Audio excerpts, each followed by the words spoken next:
Oi, pessoal, tudo bem? Eu tô aqui para falar sobre a doença de Chagas no trabalho de parasitologia de biologia. Primeiro, o que é a doença de Chagas? É uma doença tropical causada pelo parasita Trypanosoma cruzi. Ela pode ser chamada também de Trypanosomiase americana por ser mais comum nas Américas. Sua transmissão para seres humanos e outros mamíferos ocorre principalmente pelo inseto vetor conhecido como barbeiro, que é esse besouro aqui. Ele também pode ser chamado de bicudo, mas as pessoas conhecem ele como barbeiro mesmo.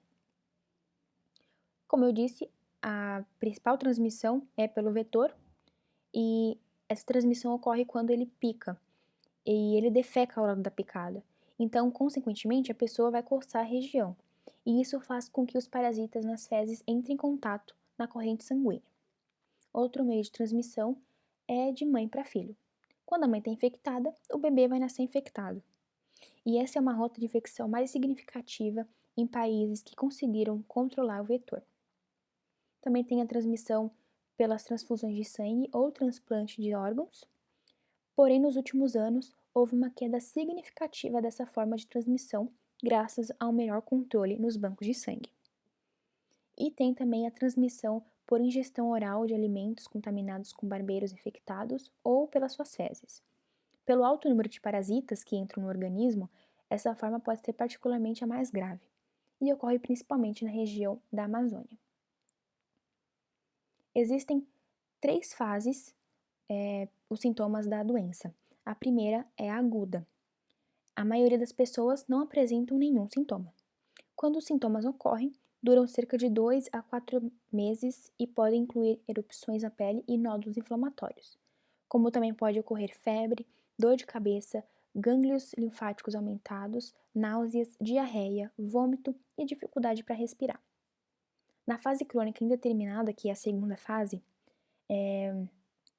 elas podem durar anos ou décadas. Os parasitas continuam presentes nos tecidos dos órgãos, apesar da total ausência de sintomas. As pessoas na fase indeterminada ainda podem transmitir a doença. E na última fase, que é a crônica sintomática, a maioria sofrerá danos cardíacos, frequentemente resultando em morte súbita ou insuficiência cardíaca progressiva. Em um número menor de pacientes, a doença causa o alargamento do trato e órgãos gastrointestinais e transtornos motores gastrointestinais. Os principais meios de prevenir essa doença é com o cuidado das conservações das casas, principalmente das casas a pau a pique e sapê. Também é bom prevenir com aplicações sistemáticas de inseticidas e utilização de telas em portas e janelas. E esse é a principal causa dessa doença é em ambientes rurais. E a melhor forma de prevenção é o combate ao inseto transmissor, porque ainda não tem a vacina contra a doença. Mas tem os tratamentos específicos, que é com os medicamentos antiparasitários, e o mais comum é o benzinidazol, que é o que está na foto.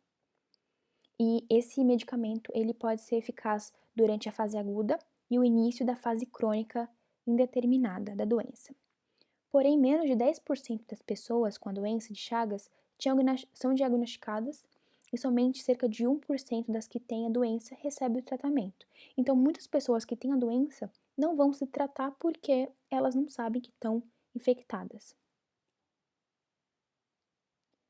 Agora sobre as curiosidades. Por que que a doença tem o nome doença de Chagas? Porque Carlos Ribeiro Justiniano das Chagas, que foi um biólogo, médico sanitarista, infectologista, cientista e bacteriologista brasileiro, durante uma expedição em Minas Gerais, ele descobriu um inseto chamado barbeiro, que tinha o hábito de picar o rosto e chupar o sangue das pessoas. Ao examinar o inseto, ele encontrou em seu intestino uma nova espécie de protozoário flagelado, que mais tarde chamou de Trypanosoma cruzi.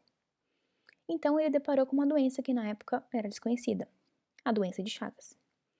Chagas descobriu todo o processo, vetor, protozoário e todo o ciclo da doença. Ele foi o primeiro e até os dias atuais permanece sendo o único cientista na história da medicina a descrever completamente uma doença infecciosa. E outras curiosidades é que, no Brasil, estima-se que existem hoje de 1,9 a 4,6 milhões de pessoas afetadas pela doença. Trata-se de gerações de pessoas vivendo com Chagas, a maioria na invisibilidade por não ter sido sequer diagnosticada e, portanto, alheia à possibilidade de tratamentos existentes. Estima-se também que no país morram anualmente 6 mil pessoas devido às complicações crônicas da doença. No entanto, pela falta de conhecimento da doença e pelas poucas unidades de saúde que diagnosticam, é possível que exista um grande número de casos sem registros. E é isso, esse foi o meu trabalho e espero que tenham gostado.